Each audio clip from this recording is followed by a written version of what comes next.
안녕하세요. Articles. Fill in the blank using a, an, or the. Number 1. I saw an elephant in the zoo. Number 2. She ate an apple. Number 3. The sun rises in the east. Number 4. He has an umbrella. Number 5. I bought a pen. Number 6. She is an honest girl. Number 7. We visited the Taj Mahal. Number 8. He lives in a big house. Number 9. Please bring a glass of water. Number 10. She is reading a book. Number 11. He found an old coin. Number 12. The moon looks beautiful. Good evening, class. Good evening, Teacher Sheila.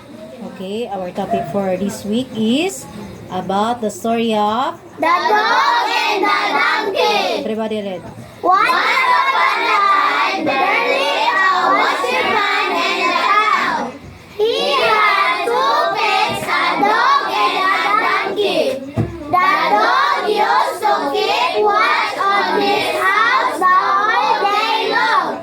The donkey used to carry the washerman's load to and from the riverside. One night, the washerman was sleeping soundly and a thief came into the house. The dog too was fast asleep, so he did not bark at the thief. But the donkey was awake. He saw the thief and thought to waken his master.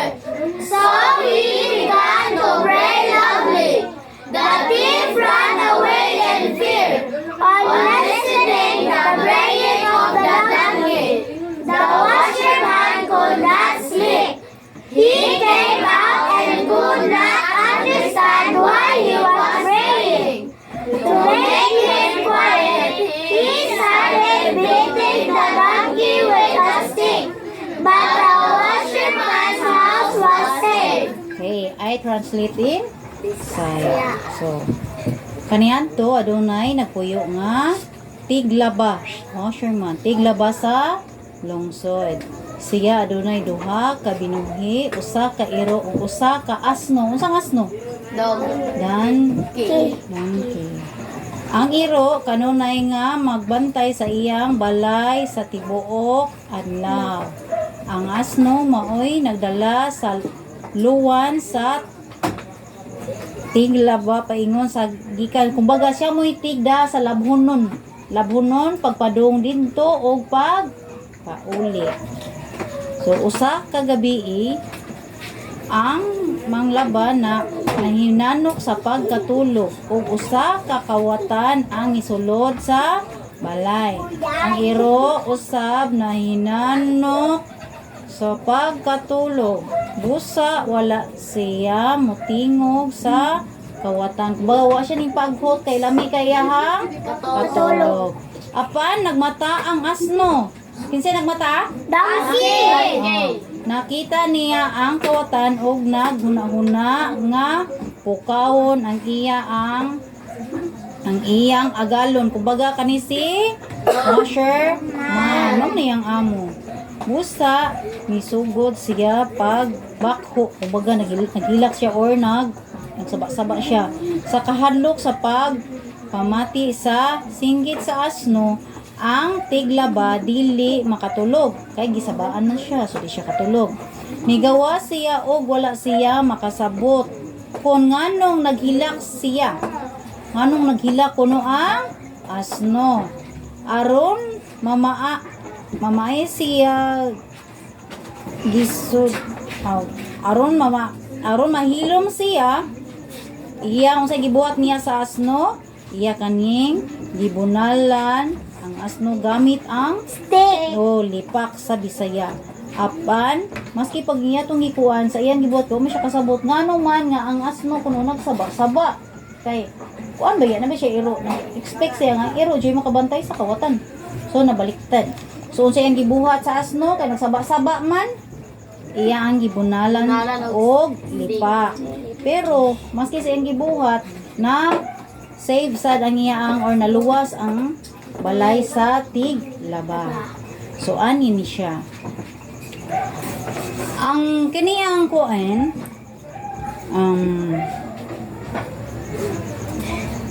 sa kinasa tapos ta. So dirita sa kaning bahin sa mga hayop nga kani ba ang bida ani si kuan man ang iro o si donkey o si donkey. So si ang iro wa siya kabantay nga naisod kawatan. Diba? O ang ning kuan ani ang katong iyahang kauban nga asno. Sa Bisaya sa English pa is donkey. So ang tag-iya kay kini si manglabahay kani si si washerman. So sa iyang kalagot sa kuan asno nga nagsaba-saba atong gabi una patungsod ang kawatan kaya ang gibunalan yung asno og lipa. So ani na ta na ako'y pangutana. So answer mo. Okay? Ugma magkrista. Okay ra? So, nasabtan ra? Yes, sir. Nasabtan ra? Yes, sir. So, arita sa first question. Main character. A washerman, a dog, and a donkey. So, ang tiglaba, og ang iro, og ang donkey. So, job of the washerman dog. Unsa may trabaho sa iro? To keep watch on the house the whole day long. So, unsa man say trabaho sa asno? To carry the washerman's load to and from the river. The ugly tree. Once upon a time there were millions of all the beautiful trees in a dancing forest except one's whose rock was bent all the beautiful trees calling ugly there a catch back and made pot of it. The ugly tree holder well, God had not made it like the other tree, as birds never made their nears on it, nor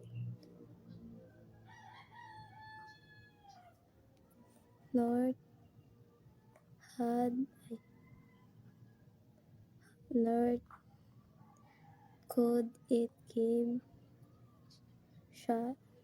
shade it shade to travels. One day a housekeeper hold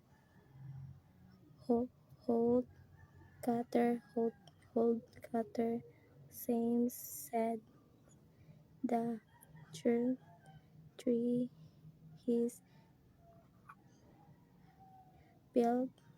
He had been unable to cut long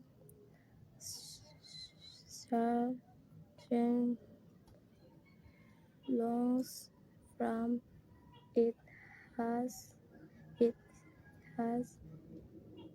he went near the beautiful trees. Well, he asked the tree well from frightened